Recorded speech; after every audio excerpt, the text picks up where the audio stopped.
Hi Ted బాబు, నీకు ఒక కథ చెప్తున్నాను వినే.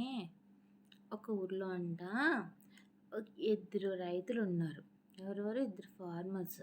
ఒకరి పేరు రాజు, ఒకరి పేరు సోము. అయితే ఇద్దరిలో రాజు బాగా తెలివైనవాడు. సోము అయితే మందబుద్ధి, అంటే అంత జ్ఞానం లేనివాడు అనమాట. తింగరగా ఉండేవాడు. అయితే సోము ఏం చేశాడంటే రాజుని చూసి చాలా కుళ్ళుకునేవాడు. ఏంటి అతనికి అంత తెలివి, ఆ తెలివితో అన్నీ సాధించుకోగలుగుతున్నాడు, నేను ఎంత మందబుద్ధితో ఉన్నాను, ఓ గాడ్ నన్ను ఇలా చేసేవేంటి మాటలు తనని చూసి తను కుళ్ళుకుంటూ ఉండేవాడు. ఒకరోజు సోము దేవుని గుడికి వెళ్ళాడు, చర్చికి వెళ్ళాడు అనమాట. వెళ్ళి దేవుని ఇలా ప్రార్థిస్తున్నాడు.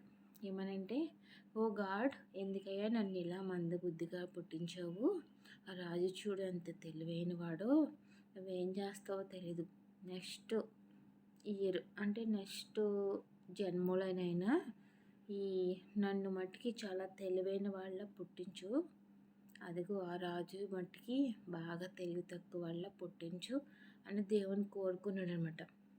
మరి దేవుని ఈ రాజు పాపం తనకు తెలియదు, సోముతో బాగానే ఉండేవాడు. సోమిలేమో దేవుని కోరుకున్నాడు. సోము మంచి కోరుకున్నాడా? మరి దేవునికి ఇష్టమవుతుంది ఆ కోరిక? అదే మరి.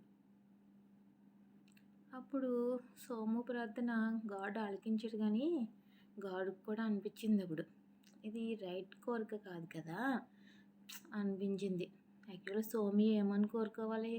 గాడ్ రాజుకి తెలివిచ్చావు, నాకు కూడా అటువంటి తెలివి ఇవ్వు ప్రభువా, కొంచెం జ్ఞానం నాకు దయచేయి, నువ్వు జ్ఞానం దయచేయగల దేవుడువు, బుద్ధి జ్ఞాన సంపదలన్నీ నీ దగ్గరే ఉంటాయి అని దేవుని ప్రార్థిస్తే సోమికి గాడ్ తెలివి ఇచ్చేవాడు అనమాట. కానీ తను అలా కోరుకోలేదు, ఎదుటివారి చెడును తను కోరుకున్నాడు. నెక్స్ట్ ఏమైందో తెలుసా మీకు? అలా చెడుని కోరుకోవచ్చా మరి? చెప్పండి చూద్దాం. నెక్స్ట్ ఏమైందంటే నెక్స్ట్ జన్మలో గాడు సోముని పుట్టించాడు. ఇదంతా కల్పిత కథలే. సోముని పుట్టించాడు. సోమి బాగా తెలివైన వాళ్ళగా పుట్టాడు. అయితే రాముని కూడా తెలివి తక్కువ వాళ్ళ పుట్టించమన్నాడు కదా. మరి గాడ్ ఏం చేశాడు తెలుసా? సోమికి కొడుకుగా రాజునిచ్చాడు. అంటే తెలివి తక్కువ అబ్బాయి అనమాట. ఆ తెలివి తక్కువ అబ్బాయితో సోమికి ఉన్నాయి తెప్పులు.